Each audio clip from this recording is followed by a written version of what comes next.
Аял качан сүйлөбөй калат.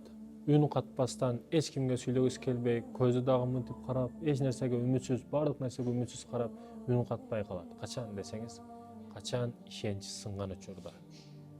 Ал ачкачылыкка чыдашы мүмкүн, кыйынчылыкка чыдашы мүмкүн, бардык нерсеге чыдап келет, бирок ишеничи сынса, ал өмүрлүк жолдошуна карата бул тирүү өлүктөй болуп калат да.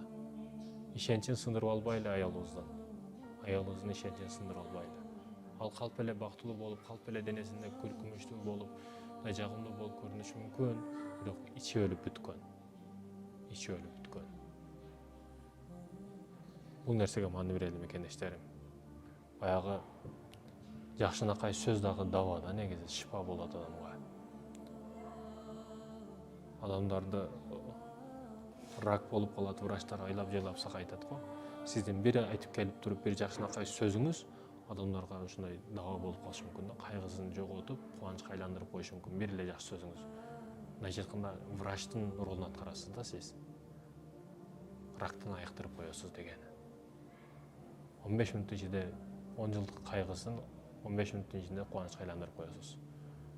Бул жол жакшы жол мекендешим.